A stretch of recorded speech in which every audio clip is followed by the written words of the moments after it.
Hello, everyone. I'm Lobby Clint. Welcome to Late Night Meditation. As always, it's great to be here online with all of you, whether you're watching from Zoom, YouTube, Facebook, or Twitch. So, hello again, everyone.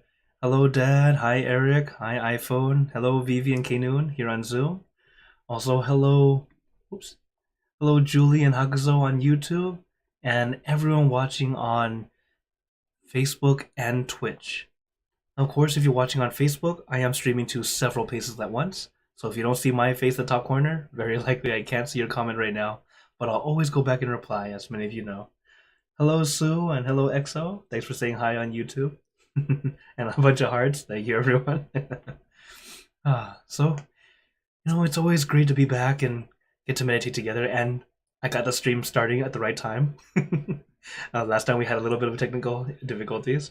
But it happens. It's just life. There's always something. Even when you think you had it, I know I pushed the button, but it just didn't work. So, it happens. Oh, hello, Ellen. Thanks for joining in also. And hello, Andrew and Gunyan on Facebook. So, oh, hello, Mom. Thanks for joining in too on Zoom too. So, as always, have you guys been doing your homework? I hope so. All right, very good. So the homework is whatever you're doing, have relaxation and awareness. It's a great way to help you practice meditation outside the meditation hall.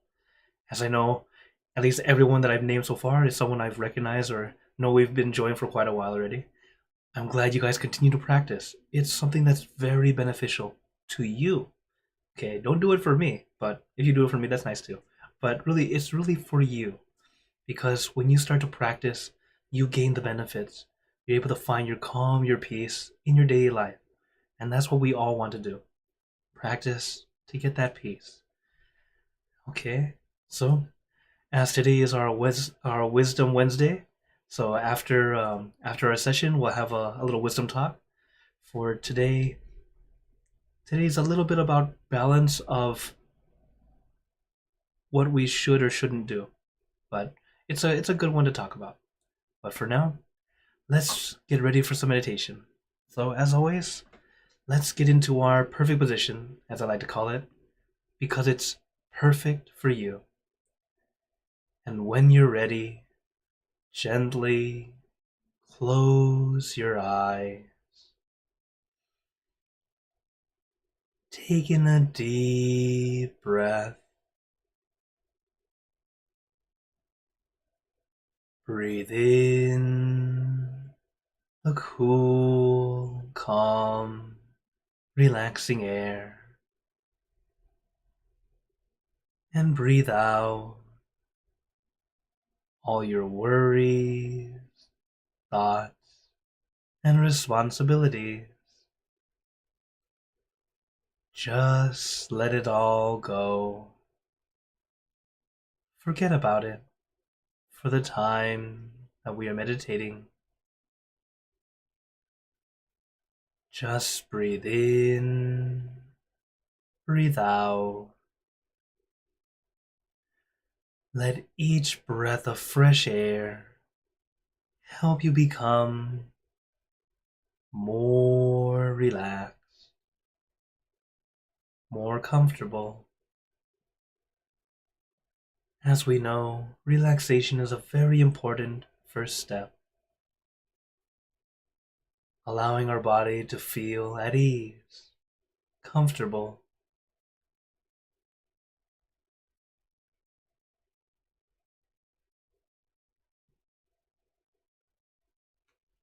So allow your body to really release and relax, and take your time. You never need to rush or force. Take your time to slow down, relax your body, relax your mind.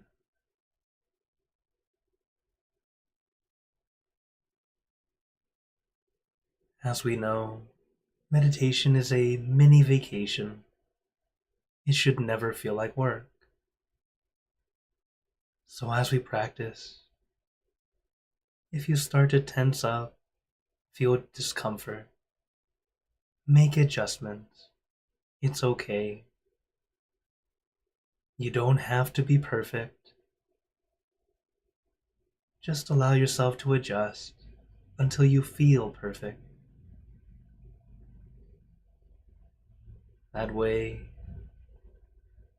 we can start going inward, allowing our mind to quiet down, begin to clear, showing or really allowing what was always there to shine out. That peaceful feeling, that good energy.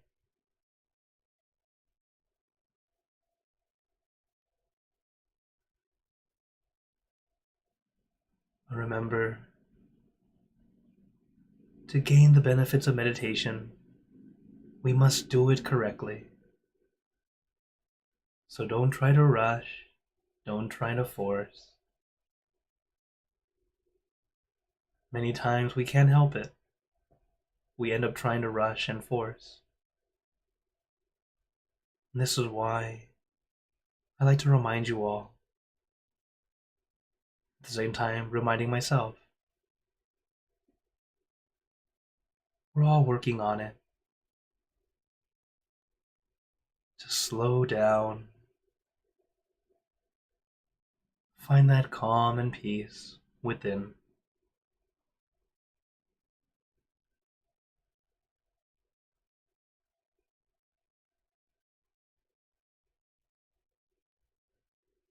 But of course, our mind loves to wander, as it's the nature of the mind. So when you realize your mind is wandering, let us use our meditation tool. For example, the mantra, a sound, a word or phrase, and the meditation object or image. Both very good tools to help find some calm, to help us focus. But remember, the focus we want is light and gentle, relaxing and comfortable. Like watching your favorite show or a movie. You don't have to try hard to see every detail. Just simply observing, watching the show. Just like any show or movie. Some of them we enjoy, some of them not so much. But it's okay. Our job is just sit back, relax, enjoy the show.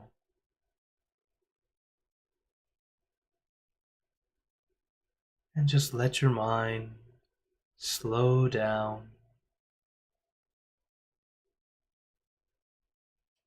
Even if it doesn't slow completely, it's okay. It is progress. Think of when you want to plant something. You plant a seed, and you don't expect it to grow immediately. It takes time. But even though we can't see it growing, it's growing underground. From a seed to a seedling, from a seedling to a sapling, as it grows and grows toward the sky. Just like our meditation practice. We might not think that it's growing or getting better, but I guarantee each time we practice, we're getting a little bit better, we're gaining a little bit of peace. And just give yourself time. Before you know it,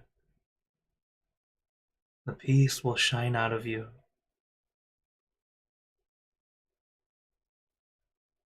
Meditation will feel like a wonderful mini vacation. But for now, remember, just relax your body, relax your mind, and allow everything to fall into place naturally.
Now, let us continue in silence, letting our mind be calm, clear, and peaceful.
Now, let us begin spreading loving kindness. Spreading loving kindness is like spreading out your heart, sending out good intentions to all beings. So let us visualize our object as we have been doing, and imagine that your object becomes crystal clear, clean and bright, and at the center of your object there is a bright light. This light is very special. All those who touch this light are instantly happier, healthier, and more at peace. So we let this light illuminate our body, filling our body with light. Then let this light shine out from you, filling the room. Let this light spread far and wide, filling the city, filling the state or province,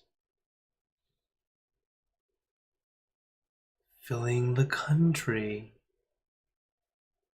and the surrounding country, until filling the entire world and out throughout the universe.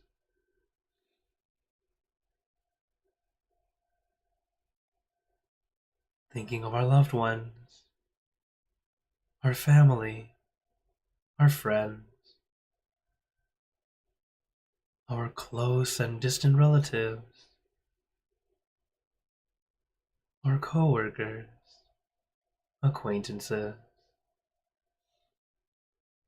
all the people you know, and all the people you don't know, to all sentient beings, all the animals in this world, and even thinking to the heavens, to our friends and relatives who have passed away, wishing well for every one of them. And as we are spreading loving kindness, let us make this wish together for us all to be happy, healthy, wealthy, successful, to gain wisdom, attain enlightenment, for world peace.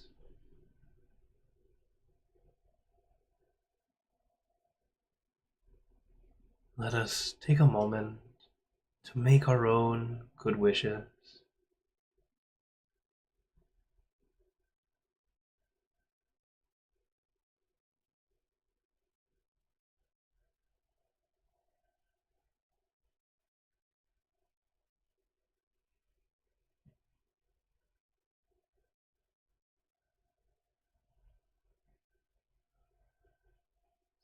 Sape Buddha Parapata Pacheka Nanjayang Palang Arahanta Nanjate Narakam Pantami Sapaso Sapaputanupavena Sapadhammanupavena Sapasankhanupavena Sathasoti Bhavantu Te. And now, very gently and at your own pace, opening your eyes. Take your time as we slowly come back. You can take in a few deep breaths Do a little stretch if you'd like, as we slowly come back.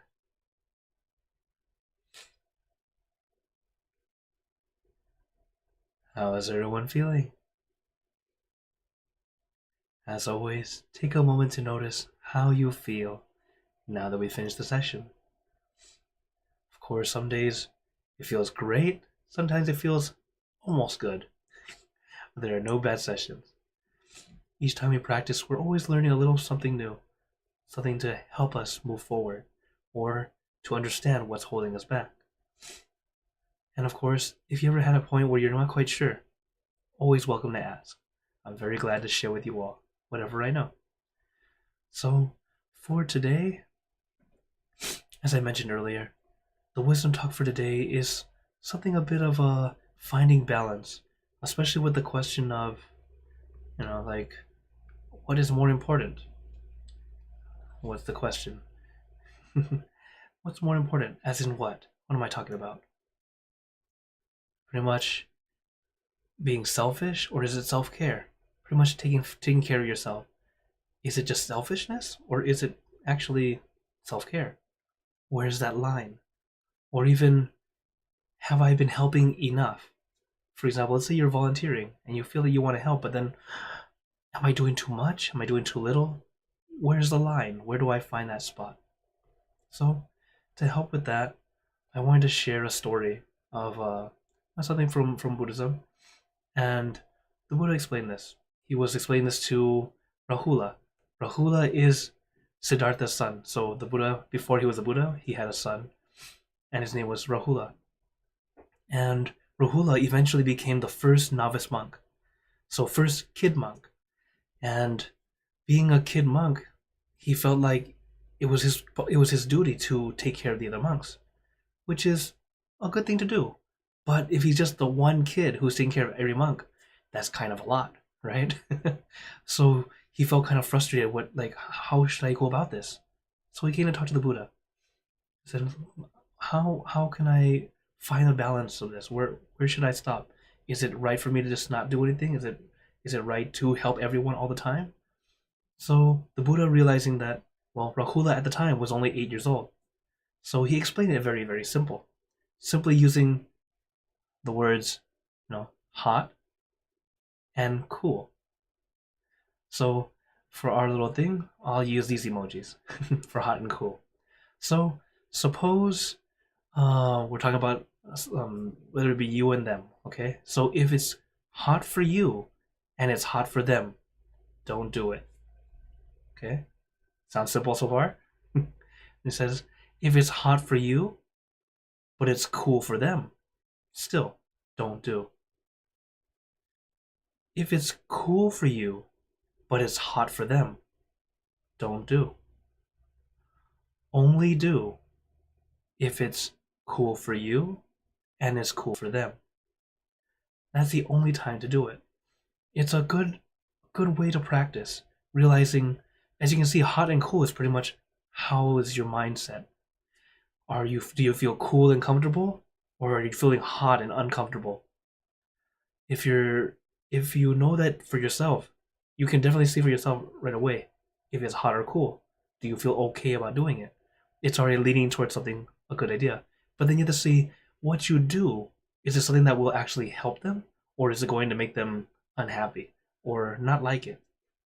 So I have other examples. So one other example for you of this is, toxic coworkers or bad communication. Usually it's a little bit of both. So I've had experiences like this too. Yeah, even as a monk. So, for example, sometimes coworkers aren't very artful in their speech, as in they're not very wise in the words they choose. They are not very endearing. Or, for example, like, let's say they start to order you instead of ask, when they don't actually have authority to order you. they're just other coworkers. Or sometimes they're not even higher in the rank or higher up in the chain, and they just kind of make you do stuff. That doesn't make sense. Or, for example, they tend to put you down instead of encouraging. Words are, they aren't physical, but they actually do hurt. They can do a lot of harm. Our mouth is something we have to beware of. One of my teachers taught me.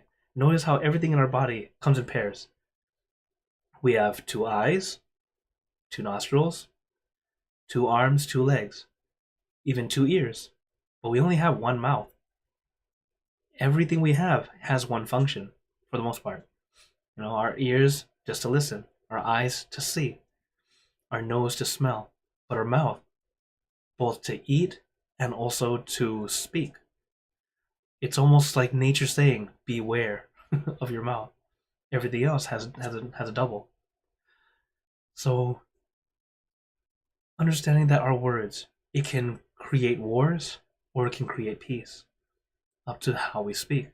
So what I did when I had to deal with toxic coworkers was something quite kind of silly, but also very effective, at least as a monk. So in my situation, it worked out pretty well.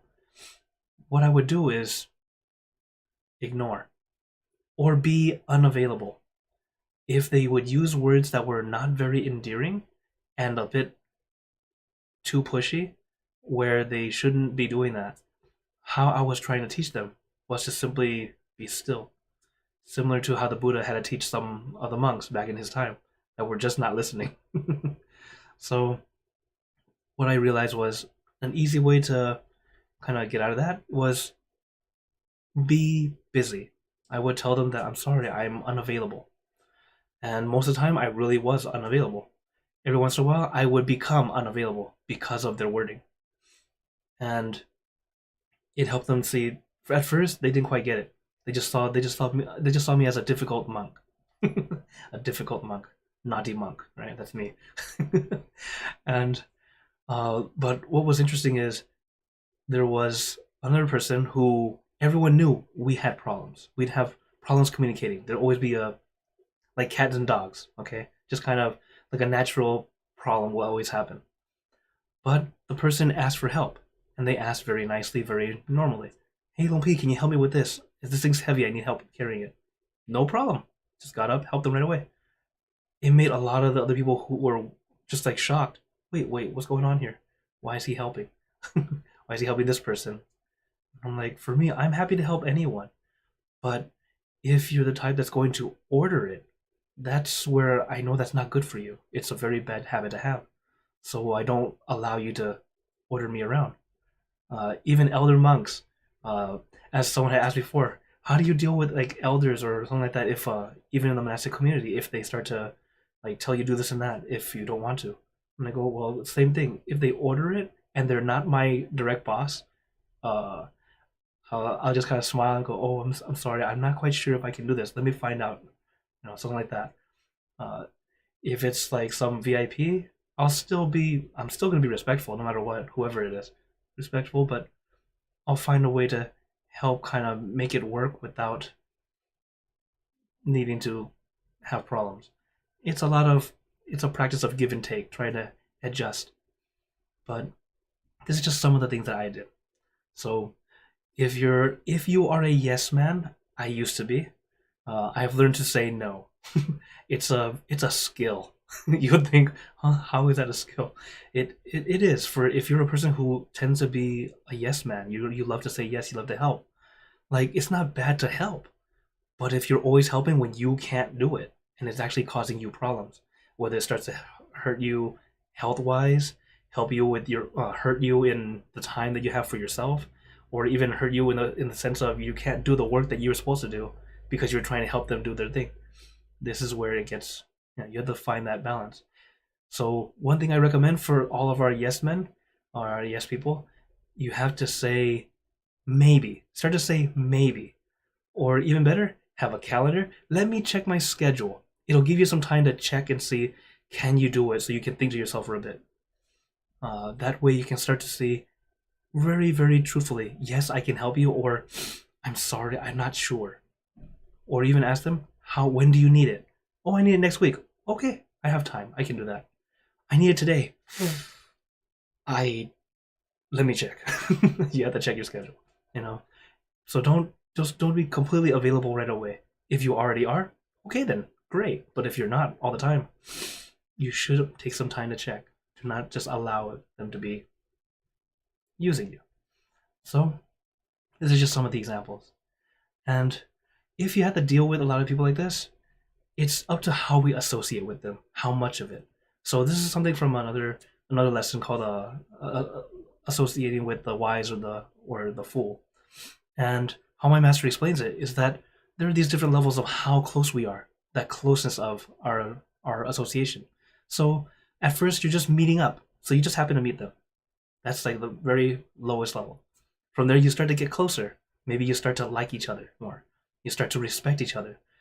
When it starts to go from respecting each other, that's when you start to have moral support. You start to learn and listen from them, and then after that, you start to join in on whatever they invite you to because you respect them. You feel like they are very important, and then because of that, they start to instill different behaviors into you. So quite literally, why they say you will become like those who you are around. So if you're around good people, a lot of good habits tend to form.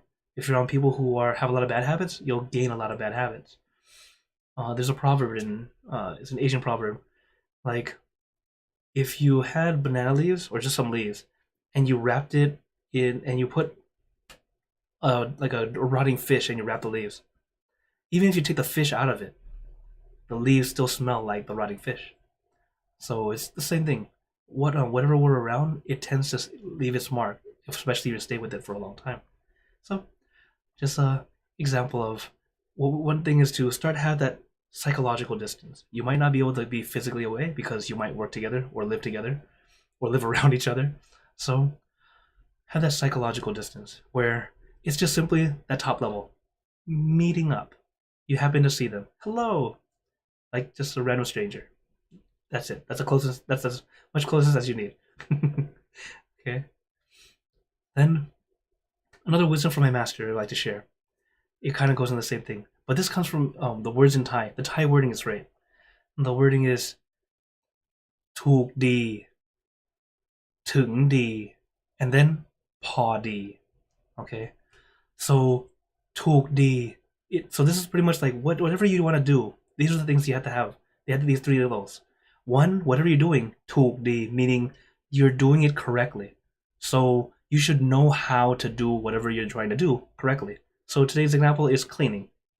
So let's say you're just gonna, you should know how to do it correctly. That's the first thing. If you know how to do it, or you learn from someone how to do it correctly. That's the first thing. From there, ถึงดี is like you've reached the goal, or you're doing it good enough, or good to the point where it's okay. All right? So let's say you're gonna do laundry. So you put in the machine, you put in the right amount of detergent, you clean it up. It's the right amount. It's okay. ถึงดี. But then there's พอดี. พอดี means good enough or enough. In other words, don't do too much. So for example, you're doing a little kind of being silly you're in the machine. That's a problem. You shouldn't do that. Or you have way too much detergent. Suddenly you have a bubble bath in the whole room. Right? So this is just a kind of a silly example, but it's true. Whenever we do things, when we should do it correctly, we should do it good enough, but at the same time, not too much.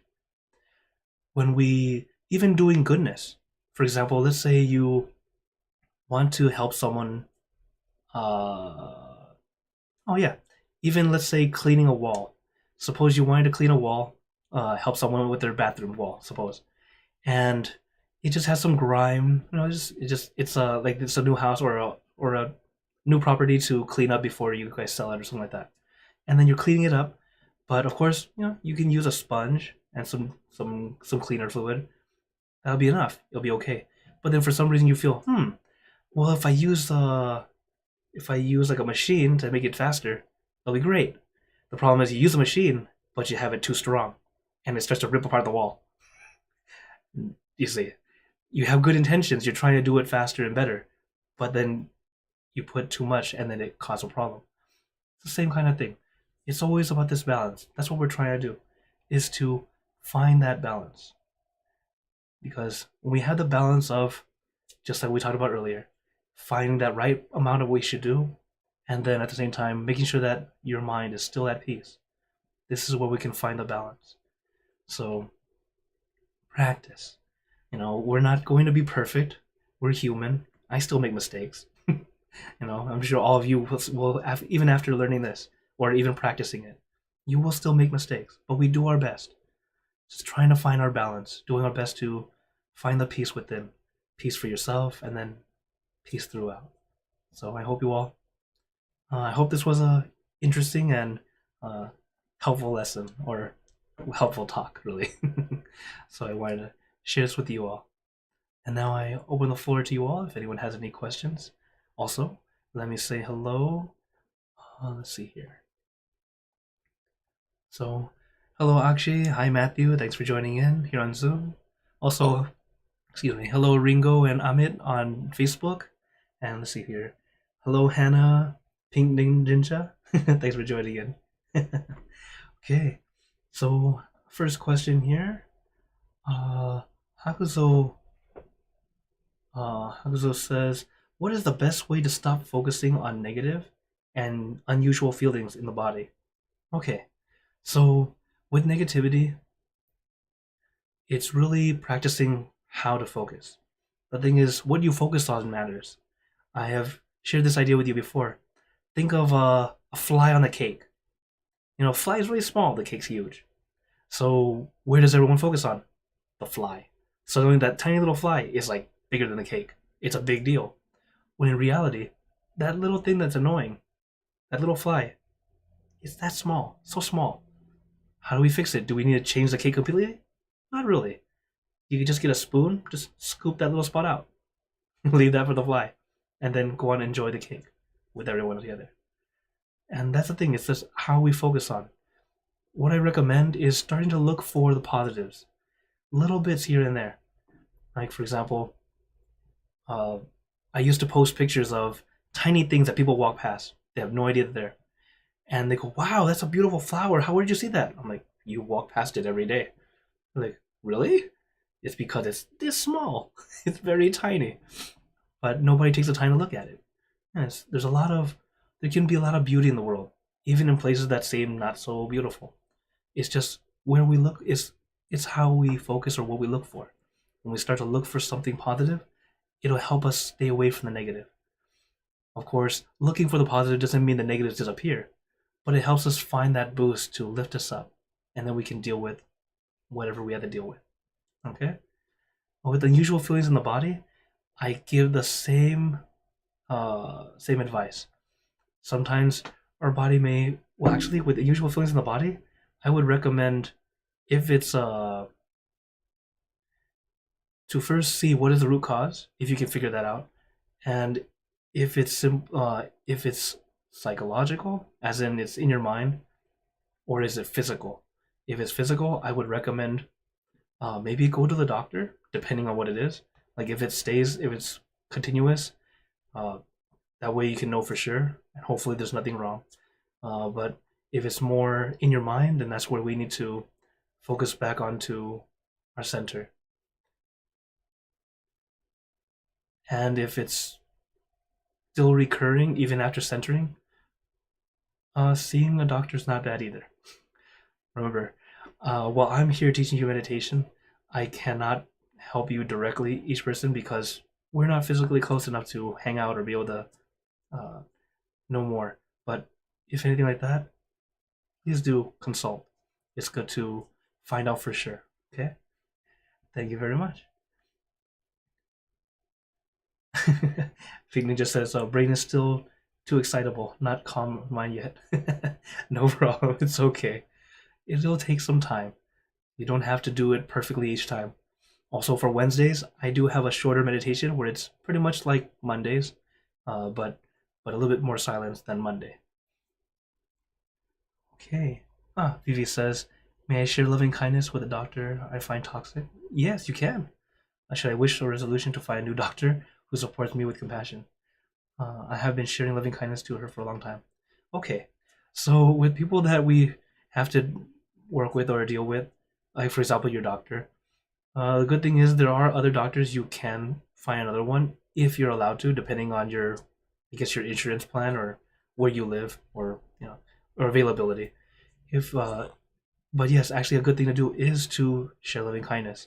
Sometimes a doctor might come off toxic because they care for you, trying to make you force yourself to change. At the same time, sometimes they could just be toxic due to too much work, not enough rest. Definitely, everyone in the medical field needs meditation, and I totally get it because they are dealing with a lot of life and death situations, trying to help people get better, but at the same time, they themselves within their own community, so within the nurses and doctors, there is toxicity in there too. I know from many of my nurse and doctor friends telling me about a lot of their stresses. So unfortunately, I'm sorry to hear that you have a toxic doctor or person who is toxic that deals with your health. But if if you're able to change, if it's been a long ongoing thing for a long time, yeah, I would say if you feel better with someone else, you can find someone else. But yeah, it all just depends. Okay, let's see here. Oh, thank you, Matthew. And oh, here's a question from Akshay. He said, "Please explain the hot and cold example." Oh, okay. So I think you maybe the audio was muted for you at the time. So what I'm talking about is the hot and cold that I was explaining earlier. Is It was a story about Rahula and his son. Rahula, the son of the Buddha, and he had a problem where he was trying to figure out how much he should do or what he should do depending on the situation. So, if you're going to help someone, think of it like this: if it's hot for you, hot and cold, as in your mind feels hot, like you're uncomfortable, and then cool is like your mind feels comfortable, you feel happy to do it. So, if it's hot for you, hot for them, don't do it. If it's hot for you, but it's cool for them, so they would like it if you do it, but you're not able to do it, don't do it.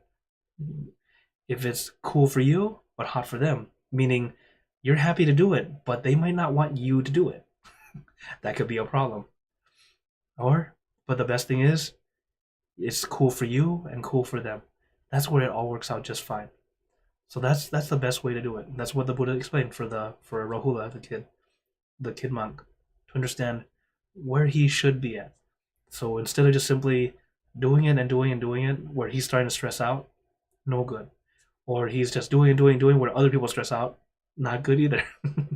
So only do when it's calm for you, calm for them. Okay? All right. Any other questions or wonders tonight? Of course, feel free to contact me directly if you guys want, whether it be email, Facebook chat, etc. I have a lot of things. Here's my QR code to all my. It's my digital business card that gives you all my contact info and ways to contact me.